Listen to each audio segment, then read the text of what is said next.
Hola compañeros, ¿cómo están? En los últimos videos, en los últimos dos videos, estuvimos viendo las propiedades importantes de la unión de un fármaco con un receptor y definimos lo que era la afinidad, la potencia y la eficacia. En el día de hoy vamos a hablar del sinergismo farmacológico y del antagonismo farmacológico. Vamos a comenzar con el sinergismo.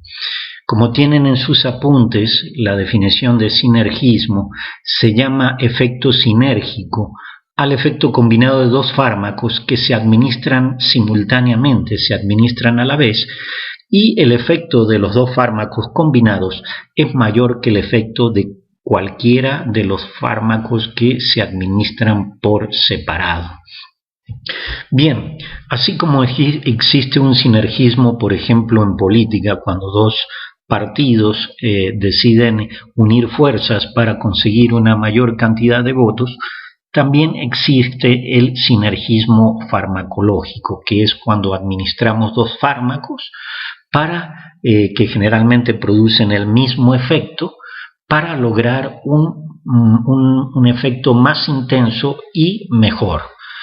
Eso es el sinergismo farmacológico, por eso la definición que llamamos efecto sinérgico al efecto combinado de dos fármacos que se administran a la vez, simultáneamente, y el efecto de ambos juntos es mayor que el efecto que cualquiera de los dos fármacos administrados por separado. Y como vemos, el sinergismo puede ocurrir en dos maneras: el sinergismo aditivo y el sinergismo de potenciación. Vamos a hablar primero del sinergismo aditivo. Como dice la definición, el sinergismo aditivo es aquel que se presenta cuando los dos fármacos producen la misma respuesta fisiológica, ya sea por el mismo mecanismo o por uno diferente. Y vamos a una gráfica de curva dosis-respuesta, donde primero probamos un fármaco A en una preparación fisiológica y vamos aumentando la concentración del fármaco A hasta obtener una meseta. Ese es el efecto fisiológico que produce el fármaco A. Luego, en esa misma preparación fisiológica, después de haber limpiado bien el fármaco A, usamos el fármaco B y nos produce esta respuesta fisiológica. Aumentamos la concentración hasta alcanzar un efecto máximo, que es este. Este es el fármaco B. Sin embargo, cuando administramos, después de lavar esa preparación y administramos los dos fármacos A y B al mismo tiempo, vemos que tienen un mayor efecto fisiológico que cualquiera de los dos fármacos por separado. La combinación de los fármacos A y B nos da un 100% de efecto. Entonces, este es un sinergismo aditivo que se presenta cuando los dos fármacos producen la misma respuesta, ya sea por el mismo mecanismo o por uno diferente. Y por eso aquí tenemos el orden de eficacia. Recuerden que la eficacia, siempre el fármaco más eficaz es el que tiene efecto máximo. Acá en este caso, la eficacia, el fármaco A más el B, o sea, los dos combinados, son más eficaces que A, que es el que le sigue, y la combinación y el fármaco A son más eficaces que B, que es el menos eficaz de estas tres opciones. Vamos a poner un ejemplo donde los dos fármacos producen la respuesta por el mismo mecanismo. Por ejemplo, vamos a suponer vamos a hablar el ejemplo de la adrenalina. La adrenalina es nuestro agonista endógeno y se une al receptor beta-1 adrenérgico para aumentar la frecuencia cardíaca. Y normalmente se libera una cantidad tónica de adrenalina para mantener un cierto ritmo cardíaco. Si no se liberara de una manera tónica la adrenalina, obviamente habría una bradicardia. Pero nuestro agonista endógeno tiene este efecto fisiológico sobre la frecuencia cardíaca. Ahora, si hay otro fármaco agonista del receptor beta adrenérgico diseñado por el ser humano, que es el isoproterenol, que se une al receptor beta 1 adrenérgico y produce un incremento de la frecuencia cardíaca por sí solo. Ahora, la adrenalina más el isoproterenol van a producir mayor efecto que la adrenalina sola o el isoproterenol solo, ¿verdad? Por eso A más B da un aumento máximo de este parámetro fisiológico que estamos midiendo, que es la frecuencia cardíaca. Y ahí los dos fármacos producen su efecto fisiológico por el mismo mecanismo, como activando al receptor beta 1 adrenérgico, que está acoplado en forma estimulatoria a la adenilato ciclasa a través de una proteína GS. Es exactamente el mismo efecto fisiológico por el mismo mecanismo. O también puede ser por un mecanismo diferente. Aquí tenemos varios ejemplos. Por ejemplo, los fármacos antihipertensivos muchas veces se combinan para tener un efecto mejor para disminuir la presión arterial. Por ejemplo, los beta bloqueadores como el atenolol disminuyen la presión arterial. ¿Cómo disminuyen la presión arterial? Bueno, al bloquear a los receptores beta 2 de los vasos sanguíneos, reducen la resistencia vascular y también disminuyen la frecuencia y contractilidad del miocardio, aumentan la acumulación de sangre venosa en los vasos de capacitancia, es decir, en los vasos mayores. Y además el bloqueo de los receptores beta también disminuye la secreción de renina y de angiotensina y la producción de angiotensina 2 que circula en el organismo, y esto contribuye a la acción antihipertensiva de los beta bloqueadores. Bueno, son muy efectivos como por los beta bloqueadores como antihipertensivos, pero muchas veces se combinan. Por ejemplo, vamos a suponer que el beta bloqueador es el fármaco A, se combina con diuréticos del tipo de las tiacidas, como la hidroclorotiacida. Bueno, la hidroclorotiacida reduce la presión arterial eliminando el sodio corporal y disminuyendo el volumen sanguíneo, pero no bloqueando receptores beta adrenérgicos. Si damos, y vienen incluso presentaciones farmacéuticas que se venden comercialmente, donde viene combinado el atenolol con la hidroclorotiacida. Y el efecto de los dos fármacos, del atenolol con la hidroclorotiacida, es mayor que el efecto que el atenolol solo o la hidroclorotiacida sola. Ese es un ejemplo de sinergismo aditivo donde los dos fármacos producen el mismo efecto fisiológico, que es reducir la presión arterial por un mecanismo diferente, ¿verdad? Aquí el atenolol bloqueando receptores beta adrenérgicos y la hidroclorotiacida eliminando el sodio corporal y disminuyendo el volumen sanguíneo. También muchas veces el atenolol, el beta bloqueador, que tiene un buen efecto antihipertensivo, se puede combinar, por ejemplo, con antagonistas de receptores de angiotensina, los famosos ARA2, como el losartán y el candesartán. Y los efectos de los dos fármacos combinados es mayor que el efecto que el atenolol solo o que el candesartán o el losartán solo. Porque, bueno, uno disminuye la presión arterial bloqueando a los receptores beta adrenérgicos de los vasos sanguíneos, mientras que los antagonistas de los receptores de angiotensina, los ARA2 como el losartán y el candesartán, lo que hacen es bloquear los receptores de angiotensina del tipo AT1 que están acoplados a la fosfolipasa C, y de esa manera disminuyen la vasoconstricción y la secreción de aldosterona, entre otros efectos. Aquí el beta bloqueador y el antagonista del receptor de angiotensina actúan sobre diferentes receptores para producir el mismo efecto fisiológico, que es la disminución de la presión arterial. Y normalmente los médicos lo combinan los cardiólogos para disminuir la presión arterial combinando un beta bloqueador con un ARA2 del tipo del losartán o el candesartán. Esos son ejemplos de sinergismo aditivo en donde el mecanismo por el cual estos fármacos producen un efecto es distinto. Puede ser por el mismo mecanismo, como les decía hace un momento, de la adrenalina y el isoproterenol para aumentar la frecuencia cardíaca, o los ejemplos de los antihipertensivos que bajan la presión arterial por diferentes mecanismos. De todas maneras, el efecto es mayor utilizando los dos fármacos juntos que cualquiera de los dos por separados. Y vamos a ver ahora el siguiente tipo de sinergismo, que es el sinergismo de potenciación. Aquí, en el sinergismo de potenciación, uno de los dos fármacos no tiene el efecto deseado, pero es capaz de aumentar la respuesta de otro que sí produce el efecto que buscamos.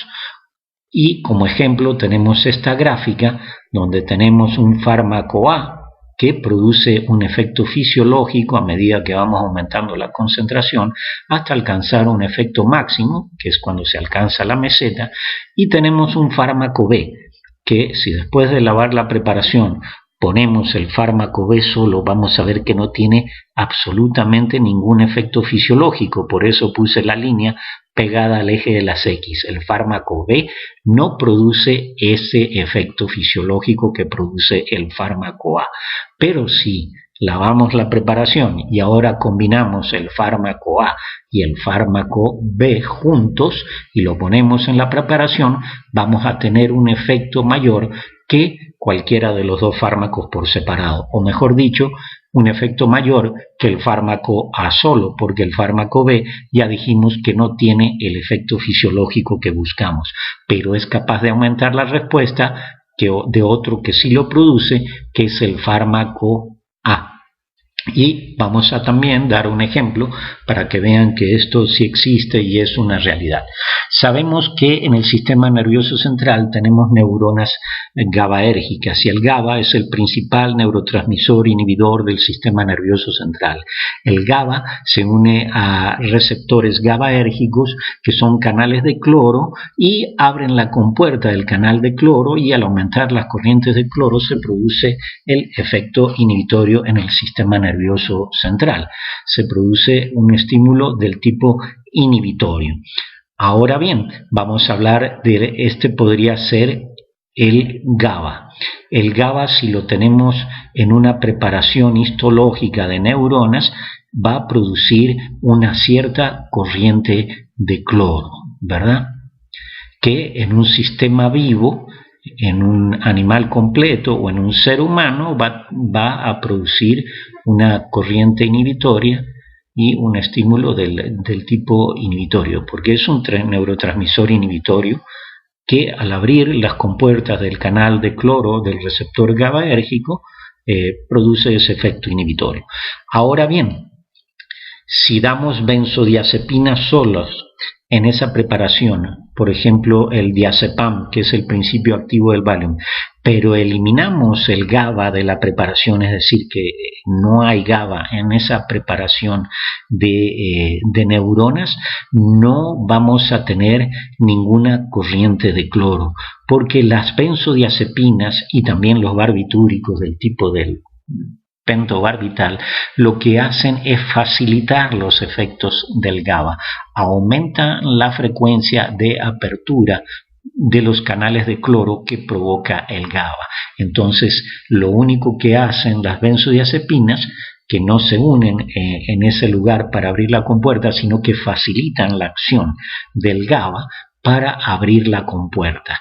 Por eso el GABA por sí mismo, en una preparación fisiológica donde hemos eliminado por completo el GABA de esa preparación neuronal, las benzodiazepinas hipotéticamente no deben tener ningún efecto. sino que aumentan la frecuencia de apertura de los canales de cloro, facilitando los efectos del GABA. Es decir, el GABA tiene un efecto y en presencia de las benzodiazepinas se incrementa la frecuencia de apertura de los canales de cloro que provoca el GABA. Otro ejemplo podría ser de un sinergismo de potenciación, donde uno de los dos fármacos no tiene el efecto deseado. Es la típica combinación de penicilinas con ácido clavulánico, nada más que aquí no mediríamos por ciento de efecto fisiológico, sino la acción bactericida. Las penicilinas, como por ejemplo la amoxicilina, habrán visto preparaciones farmacéuticas donde viene combinada amoxicilina con ácido clavulánico.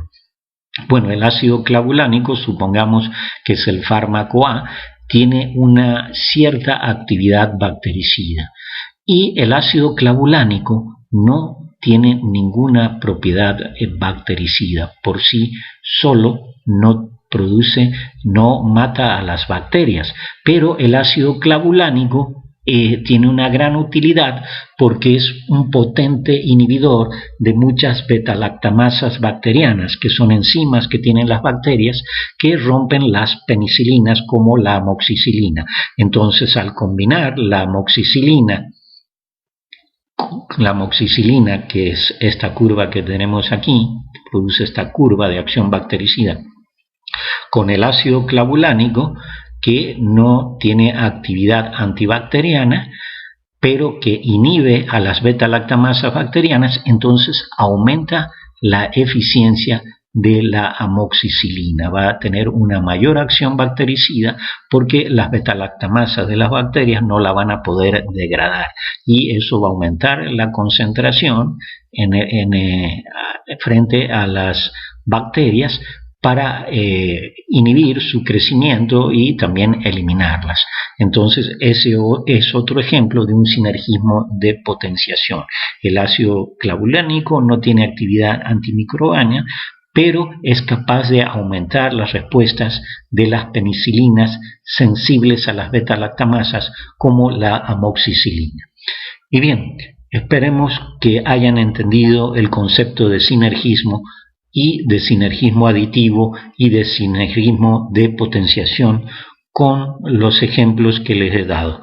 Ahora vamos a hablar del antagonismo farmacológico, que obviamente, como su nombre lo indica, es lo contrario del sinergismo, ya que en el sinergismo, si damos dos fármacos al mismo tiempo, aumentamos el efecto fisiológico.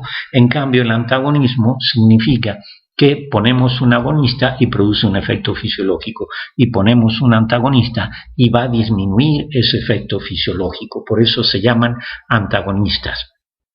Y ya los habíamos definido en algún video anterior lo que era un antagonista. Los antagonistas, como dijimos, se unen a los receptores, pero no pueden activarlos. Dijimos que los agonistas tenían la capacidad de unirse a los receptores para producir un cambio conformacional en la molécula del receptor que en su parte interna de la membrana podía acoplarse a una proteína G o activar alguna vía bioquímica intracelular, dar lugar a un efecto bioquímico intracelular. Los antagonistas se unen en el mismo sitio de unión externo del receptor, en el mismo sitio de unión del agonista, pero no tienen la capacidad de producir ese cambio conformacional en la molécula del receptor para activar una vía bioquímica intracelular. Sin embargo, los antagonistas, al ocupar el sitio de unión de los agonistas e impedir que los agonistas se unan en ese sitio de unión para activar al receptor, van a tener el efecto opuesto. Digamos que los antagonistas tienen un efecto indirecto, no es un efecto per se, porque no tienen la capacidad de activar una vía bioquímica intracelular, pero al impedir que los agonistas sí lo hagan, porque los agonistas sí tienen la capacidad de unirse al receptor y producir ese cambio conformacional, cuando encuentran el sitio de unión ocupado por el antagonista, bueno, el agonista no puede producir su efecto fisiológico y por lo tanto se produce un efecto fisiológico opuesto por falta de unión del agonista, no por la acción del antagonista. Bien, espero que haya quedado claro el concepto de antagonismo. Y también aquí encontramos que hay dos tipos de antagonismo. Tenemos el antagonismo competitivo y el antagonismo no competitivo. Vamos a empezar hablando del antagonismo competitivo. Como dice la definición, que ustedes van a decir esto es un trabalenguas, pero van a ver que es mucho más sencillo de lo que se lee o de lo que se escucha. La definición de antagonismo competitivo dice: si la inhibición del agonista por el antagonista puede superarse aumentando la concentración del agonista, entonces se dice que el antagonista es competitivo. Como les dije, parece un trabalenguas, pero lo que dice ahí tiene mucho sentido. Un antagonista es competitivo cuando el agonista puede superarlo, es decir, nosotros en una preparación ponemos un antagonista y luego ponemos el agonista. Y el agonista, si la concentración del antagonista es muy alta, el agonista no se va a poder unir al receptor para producir su efecto fisiológico. Pero si aumentamos mucho la concentración del agonista, de manera que superamos por mucho la concentración del antagonista, pues vamos a desplazar al antagonista del sitio de unión del receptor y el agonista entonces se va a poder unir a su sitio de unión. Por mucha mayor concentración que tiene sobre el antagonista, se va a poder unir al sitio de unión y lo va a poder activar y producir su efecto fisiológico. Ese antagonista es competitivo. ¿Por qué es competitivo? Porque permite que el agonista, al aumentar su concentración, lo desplace del sitio de unión del receptor. Y aquí vamos a hacer una gráfica también de dosis-respuesta, donde tenemos que la curva 1 la produce un agonista solo. Y la curva 2 que tenemos aquí la produce un agonista en presencia de un antagonista competitivo. Y dice, necesitamos más concentración del agonista para alcanzar el efecto máximo y también para alcanzar el S50, es decir, la concentración que se requiere para alcanzar el 50% del efecto máximo. Necesitamos aumentar la concentración del agonista hasta aquí para lograr el 50% del efecto máximo y necesitamos aumentar la concentración del agonista de aquí hasta aquí para lograr el 100% de efecto. A lo mejor no lo entienden, pero vamos a volver al ejemplo que poníamos en el video anterior de las curvas dosis-respuesta que hicieron con la preparación del músculo recto anterior de la rana, que lo poníamos en una cámara de órgano aislado en solución Ringer-Rana para que pudiera seguir funcionando con las burbujitas de aire para que le llegue oxígeno al músculo, más la glucosa y las sales y pueda seguir trabajando. Y dijimos que ese músculo estaba colgado en un ganchito conectado a un transductor de tensión que está conectado al equipo de registro fisiológico Biopac. Y así podíamos registrar las contracciones de ese músculo recto anterior de la rana a medida que íbamos agregando concentraciones crecientes de acetilcolina, que viene a ser nuestro agonista en este experimento. La acetilcolina, y vamos aumentando hasta lograr un 100% de contracción del músculo recto anterior de la rana. Dijimos que el efecto de la acetilcolina era unirse a los receptores nicotínicos de acetilcolina en la placa neuromuscular, que son receptores canales que cuando la acetilcolina se une a estos receptores nicotínicos de acetilcolina, abren la compuerta del canal, hay corriente de sodio, se produce una despolarización que lleva a la contracción muscular. Entonces, con concentraciones crecientes de acetilcolina, las corrientes de sodio son cada vez mayores y la contracción cada vez es mayor hasta llegar a una contracción máxima. Entonces, esta es la curva que produjo la acetilcolina sola. Ahora bien, lavamos la preparación y lo vamos a lavar bien la preparación para que este registro vuelva a la línea base, que no esté absolutamente nada contraído ese músculo, y además asegurarnos de que ya no quede acetilcolina pegada a sus receptores abriendo las compuertas de los canales de sodio. Entonces, una vez que hemos lavado bien la preparación, vamos a incubar ese músculo recto anterior de la rana, vamos a echar en esa solución Ringer un antagonista competitivo, como es la D-tubocurarina, que es el principio activo del curare, que es una sustancia que usaban los indígenas en el Amazonas para paralizar a sus presas, porque lo untaban, lo obtenían de una planta, lo untaban en la punta de sus flechas y de sus dardos, y con eso paralizaban a las presas que cazaban. Y la D-tubocurarina es el principio activo del curare, y lo que hace es unirse a los receptores nicotínicos de acetilcolina e impedir que la acetilcolina se una para abrir la compuerta del canal, y por lo tanto no hay corriente de sodio y no hay contracción muscular. Eso es lo que hace la D-tubocurarina, bloquear la unión de la acetilcolina e impedir que ésta abra el canal de sodio para que haya contracción muscular.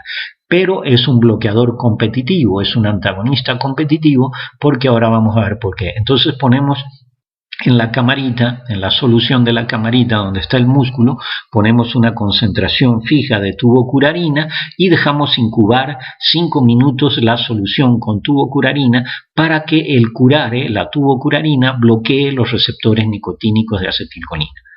Ok, una vez que hemos esperado 5 minutos, obviamente la tubocurarina sola no va a producir ningún efecto. Si nosotros registramos aquí, no va a haber contracción muscular, porque la tubocurarina se une en el sitio de unión de la acetilcolina, pero no abre la compuerta del canal. Por lo tanto, la tubocurarina sola no produce ninguna curva. Esta curva que ven aquí la produjo la misma acetilcolina, no la produjo la tubocurarina. Si nada más registráramos tubocurarina, tendríamos un registro plano aquí pegado al eje de las X. Entonces, después de haber incubado 5 minutos con tubocurarina, que es el tiempo que le damos a la tubocurarina para que se una en el sitio de unión del receptor nicotínico de acetilcolina y bloquee la unión de la acetilcolina, entonces empezamos a agregar acetilcolina. Y vemos que en presencia de la tubocurarina, la acetilcolina que antes provocaba esta contracción ahora no produce nada, y seguimos aumentando, y todavía aquí ya casi se llegó al 100% de contracción y la acetilcolina no produce nada, y recién hasta aquí ya la concentración de acetilcolina empieza a producir un efecto, una cierta contracción, y aquí ya produce más contracción, y aquí produce el 50% de contracción, y con esta concentración de acetilcolina ya produce el 100% de contracción. ¿Por qué pudo producir contracción? Porque al aumentar la concentración de acetilcolina desplazamos a la tubocurarina con la cual habíamos incubado el músculo, y cuando la concentración de acetilcolina fue lo suficientemente alta como para desplazar a la tubocurarina del sitio de unión, entonces la acetilcolina ya empezó a actuar, empezó a abrir las compuertas de los canales de sodio y empezó a producir contracción. Entonces la curva 1 la produce la acetilcolina la acetilcolina sola, esta curva 1 la produce la acetilcolina sola, y la curva 2 también la produce la acetilcolina, pero aquí le habíamos puesto antes una cierta concentración de tubocurarina, y la acetilcolina tuvimos que aumentar su concentración para producir el mismo efecto. Se produce la misma curva de contracción, pero hemos tenido que aumentar la concentración de acetilcolina. ¿Por qué? Para desplazar al antagonista del sitio de unión del receptor. Entonces, una vez que lo desplazó, la acetilcolina, en mayor concentración, lo desplazó y empezó a abrir las compuertas de los canales de sodio para producir la contracción muscular. Bien, si el antagonista hubiera sido no competitivo, obviamente por más que aumentáramos la concentración de la acetilcolina, no lo hubiéramos podido desplazar. Por eso el antagonista es competitivo. La D-tubocurarina es competitiva porque aumentando la concentración del agonista, que es la acetilcolina, podemos producir el 50% del efecto máximo y aumentando aún más logramos el 100% del efecto máximo. Y ahora sí queda clara la definición. Si la inhibición del agonista por el antagonista, ¿cuál es el agonista? La acetilcolina, por el antagonista, que es la tubocurarina, se puede superar aumentando la concentración del agonista, que es la acetilcolina. Si aumentamos la concentración de la acetilcolina, entonces pudimos superar ese antagonismo. Por eso es competitivo, porque al aumentar la concentración del agonista lo desplazamos y producimos el efecto fisiológico. El mismo efecto fisiológico, pero requerimos más concentración del agonista. Y aquí vamos a hacer el mismo experimento, pero en serie. Cada vez incubamos el músculo recto anterior de la rana con concentraciones crecientes de antagonista competitivo. Acá tenemos el agonista solo, la acetilcolina. Lavamos el músculo y dejamos incubar 5 minutos con una concentración de antagonista y volvemos a poner el agonista, la acetilcolina, y a medida que aumentamos la concentración volvemos a tener el mismo efecto.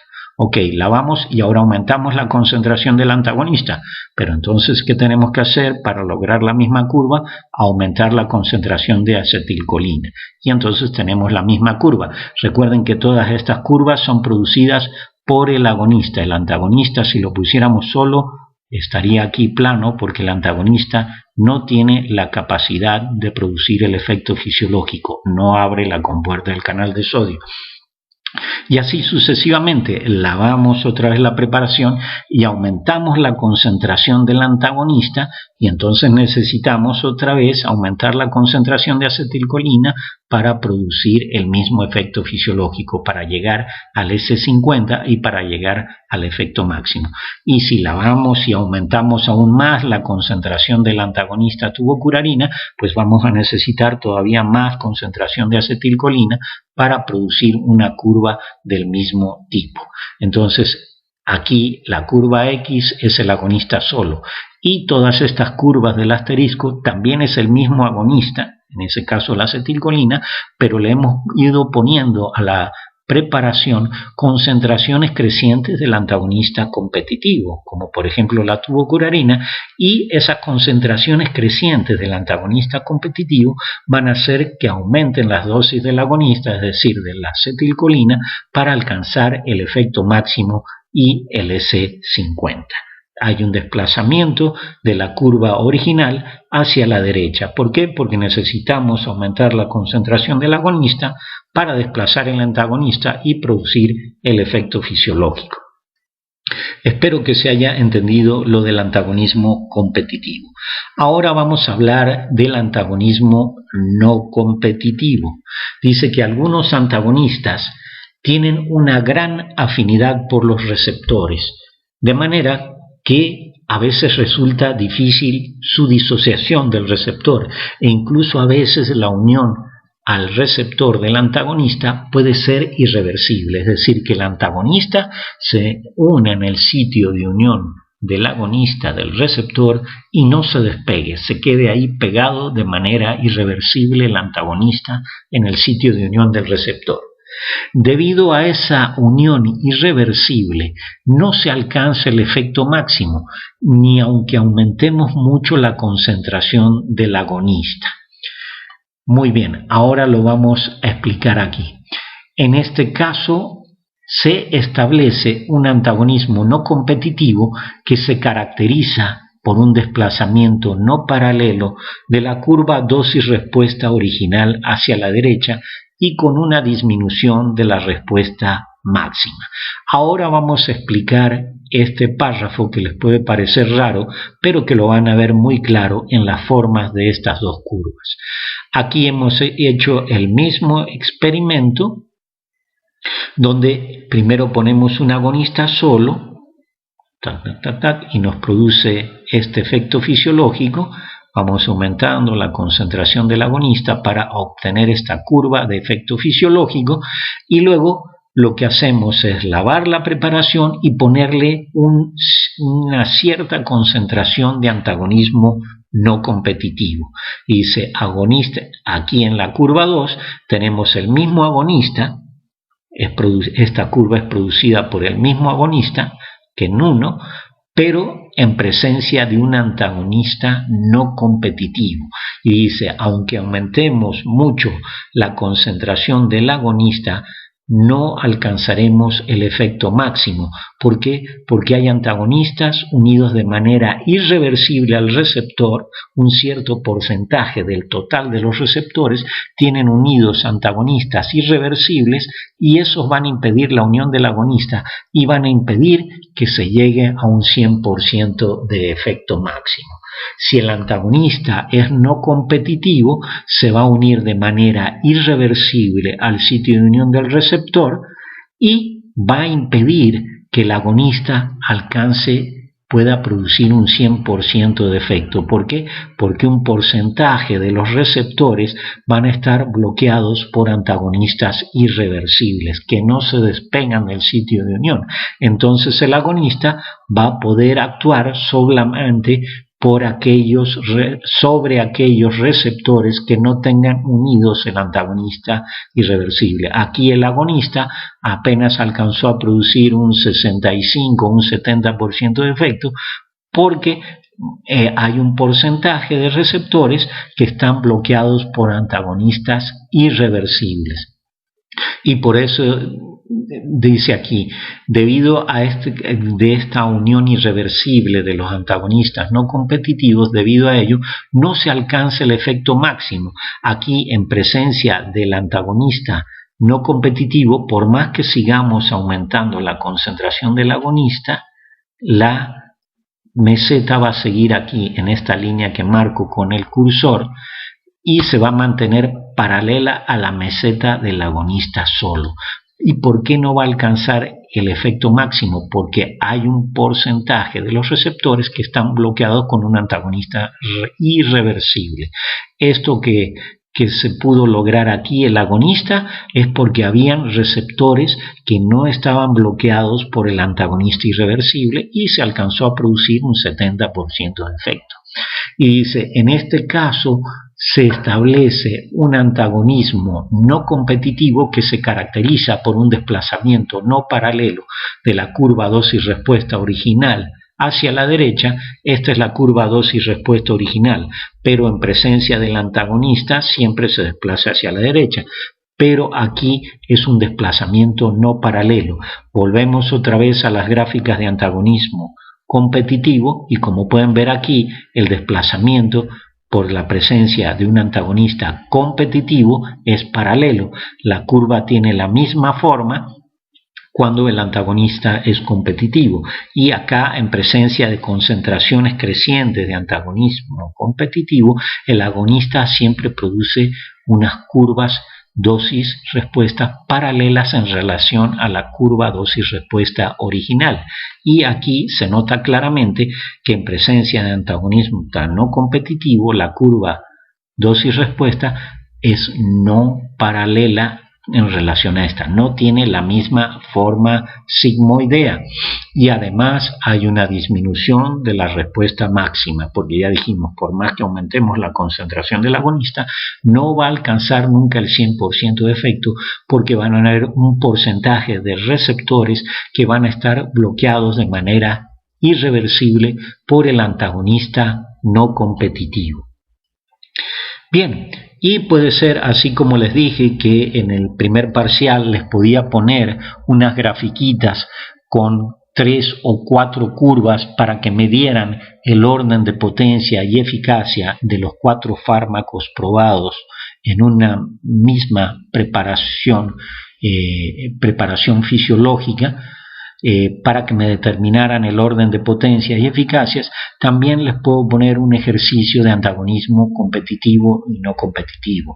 Yo ahí pondría 3 curvas como esta y les diría, X es el agonista solo, siempre el agonista va a estar pegado al eje de las Y. ¿Por qué? Porque cuando hay antagonistas siempre vamos a tener que aumentar la concentración del agonista para producir el efecto.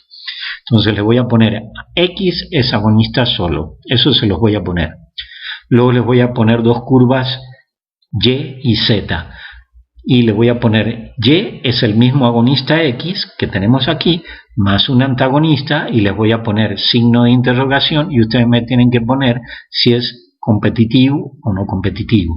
Y les voy a poner Z, es el agonista también X, también esa curva de aquí de Z la produce el agonista X con un antagonista. Y ustedes me tienen que poner si es competitivo o no competitivo.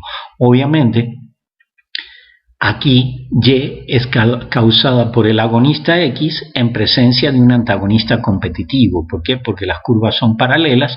Si aumentamos la concentración, alcanzamos el 100% del efecto máximo. En cambio, en Z tenemos al agonista X más un antagonista no competitivo. ¿Por qué? Porque la curva es no paralela en relación a la curva dosis-respuesta original y además no se alcanza el 100% de efecto. Espero que les haya quedado claro este ejercicio. Es muy sencillo de antagonismo competitivo y no competitivo. Y bien, aprovecho esta grabación para terminar con la unidad 3 de farmacodinamia y hablar de la importancia del antagonismo farmacológico. Bueno, ya hemos dicho y repetido que los fármacos antagonistas se unen a los receptores, pero no tienen la capacidad de activarlos. Y como dicen sus apuntes, si bien un antagonista no tiene eficacia, no es eficaz en cuanto a que no sirve, entre comillas, para iniciar una serie de eventos bioquímicos intracelulares que van a dar lugar a un efecto fisiológico, son muy importantes en la clínica porque se utilizan para bloquear efectos de los agonistas fisiológicos en los seres vivos, tanto humanos como animales. Y para remarcar la relevancia de esto, que un antagonista no tiene un efecto per se, ya hemos dicho que el efecto de los antagonistas se producen porque los agonistas no pueden llevar a cabo sus efectos sobre los receptores. Los antagonistas se unen a los receptores, pero no producen ningún cambio conformacional en el receptor para activar una respuesta bioquímica intracelular, pero bloquean el sitio de unión de los agonistas en el receptor. Y si el agonista fisiológico o farmacológico no puede llevar a cabo su efecto fisiológico, se produce el efecto fisiológico opuesto.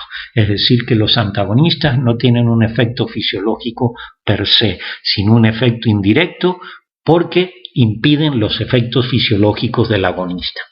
Y para remarcar por último la importancia de los antagonistas, si ustedes van a una farmacia y empiezan a pedir fármacos, la mayoría de los fármacos que encuentran en un establecimiento farmacéutico se trata de antagonistas. Pueden pensar en fármacos, vamos a hablar de los fármacos del tipo de la aspirina, el diclofenaco, el meloxicam, el ibuprofeno, el naproxen, todos los AINE son antagonistas. ¿Por qué? Porque inhiben a las ciclooxigenasas, que son las enzimas encargadas de la síntesis de prostaglandina. Y al unirse al sitio activo de la ciclooxigenasa e impedir su efecto, se les puede considerar antagonistas. Los bloqueadores de las bombas de protones, como el omeprazol, el pantoprazol, el lansoprazol, también son antagonistas porque impiden que la bomba de protones pueda llevar a cabo su acción de eliminar los protones de la cavidad digestiva, el tubo digestivo, y así pueden subir el pH y eliminar las molestias de las gastritis y las úlceras péptidas.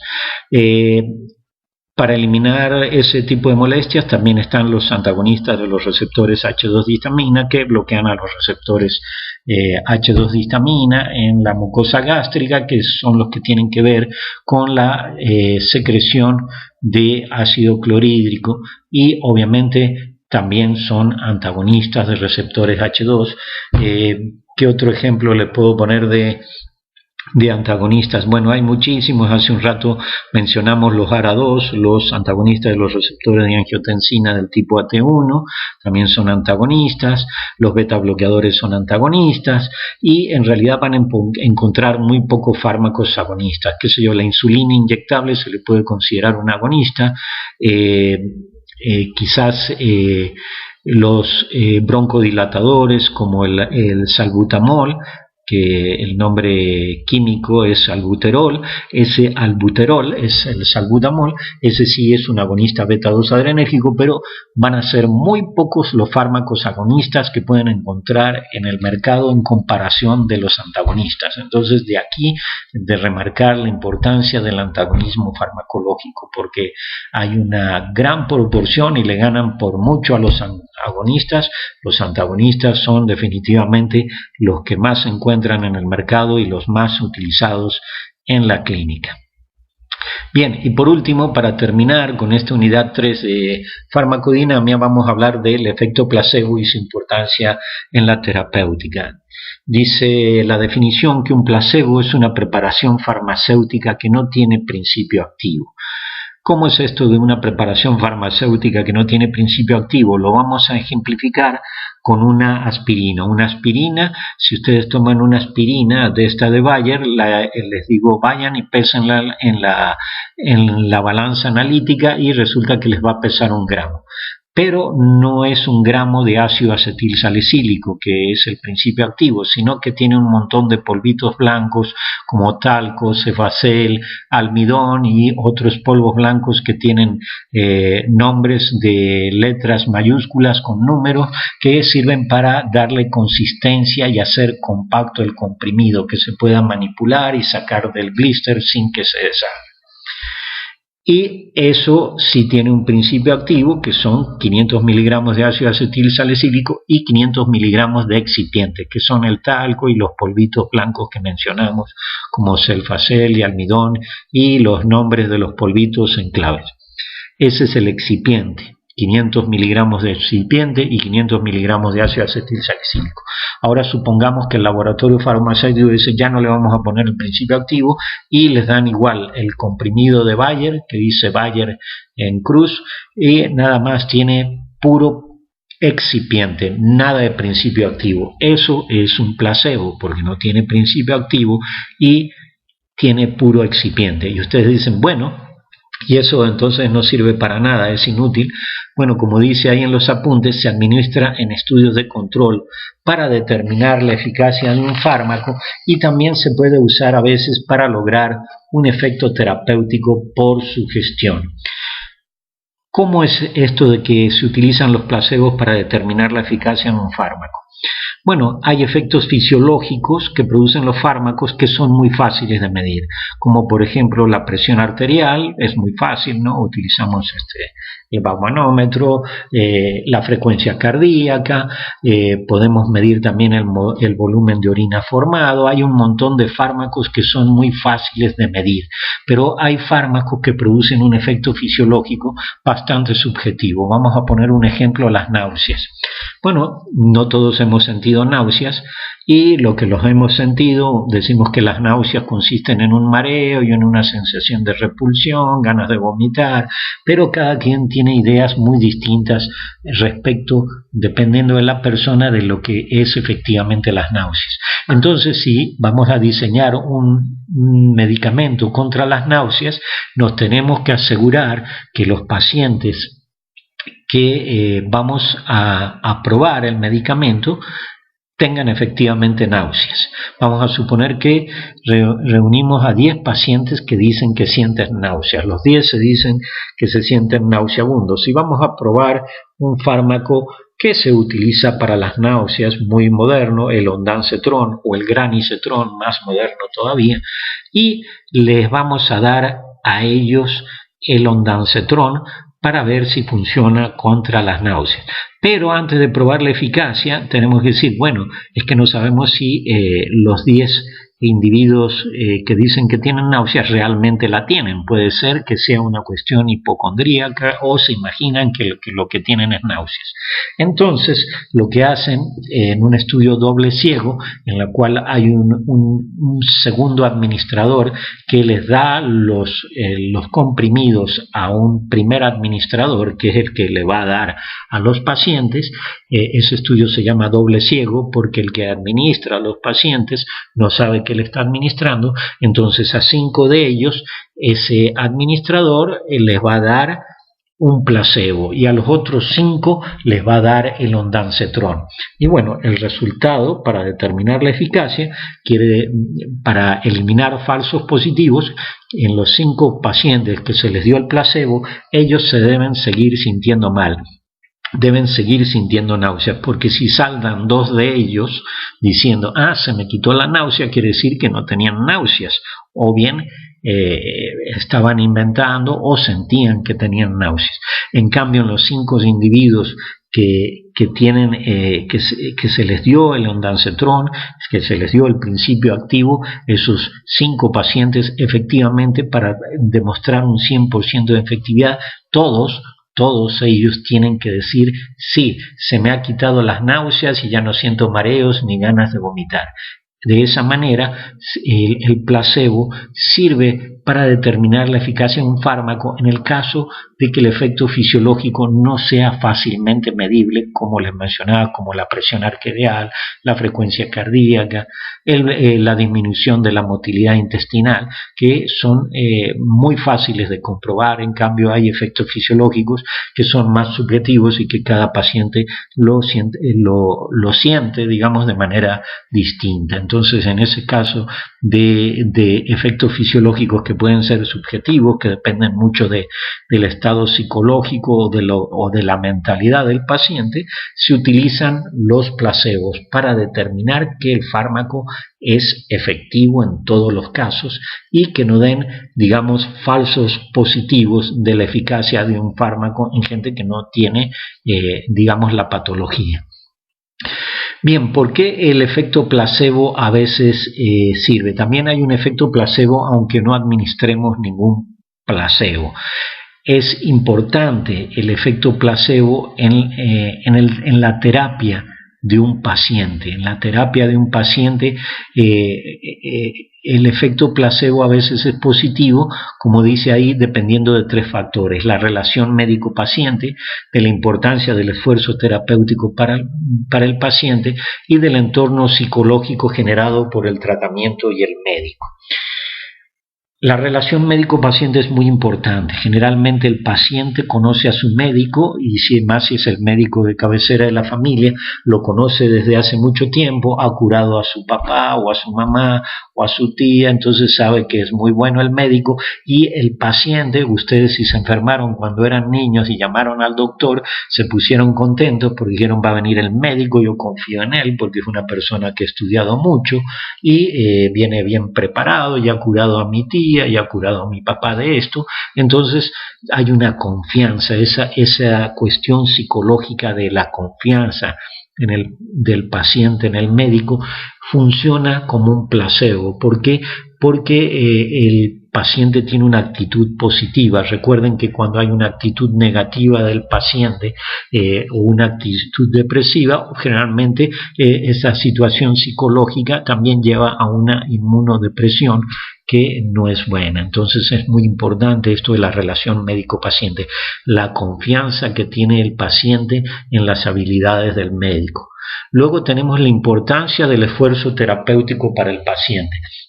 Esto también es muy importante. Una vez que el médico nos revisó, nos diagnosticó y nos dio un tratamiento, tómese esta pildorita cada 8 horas y resulta que nos vio a las 7 de la noche y dentro de 8 horas son las 3 de la mañana. Entonces dice, bueno, voy a tener que poner el despertador a las 3 de la mañana, aunque me despierte medio dormido y se me caiga el agua y todo lo que sea, voy a levantarme. Y además me dijo que deje de comer esto y que no beba y que me permanezca 2 días en cama.